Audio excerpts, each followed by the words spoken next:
شعر دا وایي چې له زلفانو یې تندی ښکاره شو چې له زلفانو یې چې د زلفانو یې تندی ښکاره شو ما ویل سپوږمۍ ده له واورو ووته شخې چې په تا مې سوې اشنا سترګې هېڅکله مې نه اوړي له تا سترګې ډېر رحمان رحیم عملي څو شعرونه چې په سرو شونډو اشنا رقیب ته خاندې چې له داسې ژونده زوی خاورو لاندې چې په سرو شونډو اشنا رقیب ته خاندې چې له داسې ژونده زوی خاورو لاندې ما طاهر ته یې وصال چرې رانه کو چا ویل چې معشوقې خو یې زړه سوان دی دوله چې سر کې ګرځوي چې د مستۍ پړی سر کې ګرځوي چې د مستۍ پړی پرېږدي ګڼي هغه د هستۍ پړی دا بلا په کوم وخت کې راووته ما خو را بدلو تر بستۍ پړی ډېر د پاکې مینې په الزام مړ دی دا سړی شا ویل چې بدنام مړ دی وایي چې د حق ناره لکه منصور ومنئ د حق ناره لکه منصور ومنئ قلمه پوه شئ دا منظور ومنئ پښتنو بس کنه خوارۍ مو کړې ښې ډېرې پښتنو بس کنه خوارۍ مو وکړې ښې ډېرې د کور مالت تر برګنۍ مو وکړې ښې ډېرې اعوذ بالله من الشیطان الرجیم بسم الله الرحمن الرحیم زه عمرزاده خالد بیټنای د تاسو په درانه خدمت چې حاضر یم امید لرم چې روغ جوړ او خوشحال به وئ ملګرو راغلی یم تتور کلي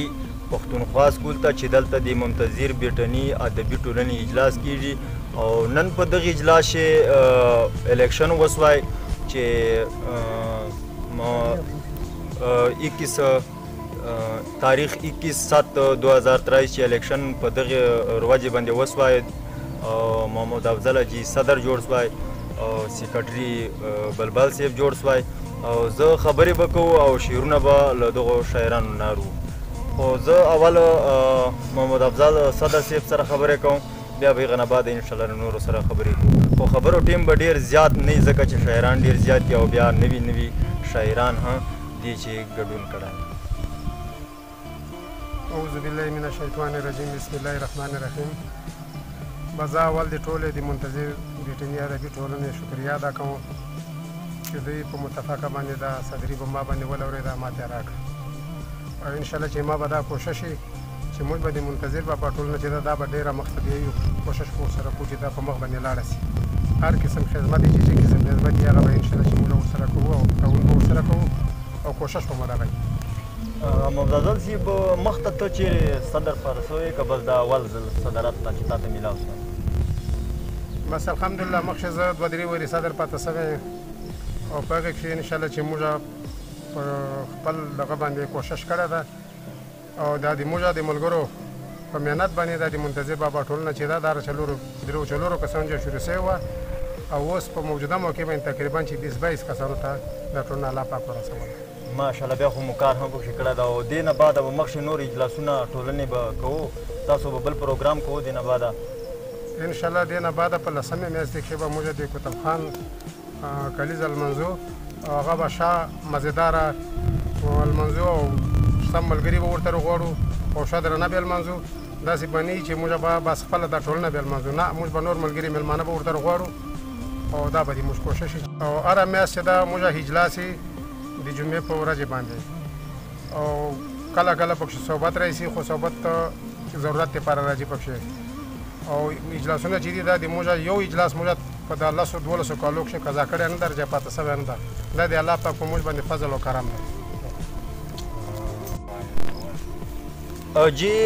محمد افضل تتور صاحب نه مو خبرې واورېدې اوس راځه د جرنل سیکرټري په طرف چې دا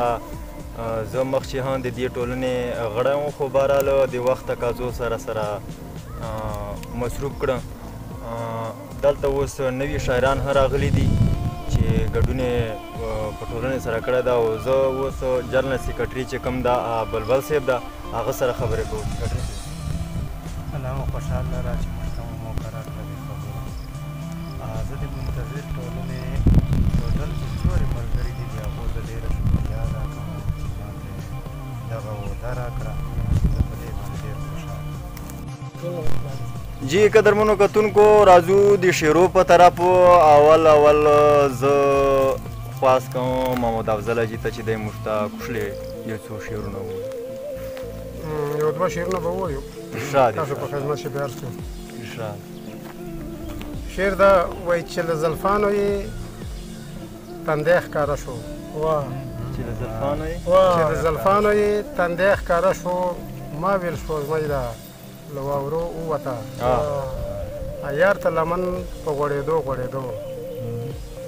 یار ته لمن په غوړېدو غوړېدو، تروپې تروپې شوه، ریخې ریخې شوه، له تروپو ووته. او بل شعر ده چې دا وړه غوندې دنیا کې رانه یار ورکېږي، چې دا وړه غوندې دنیا کې رانه یار ورکېږي، د فکر باز مې دې بیخي داسې وزرې نه وي، روغ مو ګڼي د لیونتوب یې په مو شک نه راځي. روغ مو ګڼي د لیونتوب یې په مو شک نه راځي،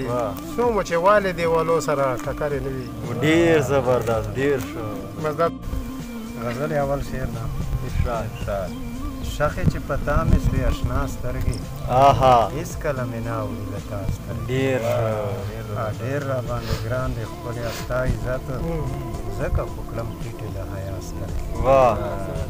څو به داسې پټ مخ پټه خوله ګرځې، څو به داسې پټ مخ پټه خوله ګرځې، کله خو راواړو په خندا سترګې. داسې به مې هېره نه سې ته په ژوند، داسې به مې هېره نه سې ته په ژوند، سوچ پټې نه کړي مرګ زما سترګې. ډېر زبردست، ډېر ښه. څو به مې ګزران وي ستا جفا سره، کله به را اړوې وفا سترګې. کله نه چې ستا سترګې ما ولیدې، هېرې مې سوې ټولې د دنیا سترګې. وي چې پټ مین څوک د بلبل غوندې، وي چې پټ مین څوک د بلبل غوندې، تل به یې هم سرې وي په ژړا سترګې. ډېر زبردست، ډېر ښه. ماسټره ته خو وکړه پکښې رانغلې علي ته دنه به ګوش انټرویو کې اچھا دنه خو به بالکل دنه بیا اورې کې هلته دلته دی وکي دلته دی رہی جی قدرمنو کتونکو درنه غواړو اجازه تر بل پروګرام پورې د الله پامان.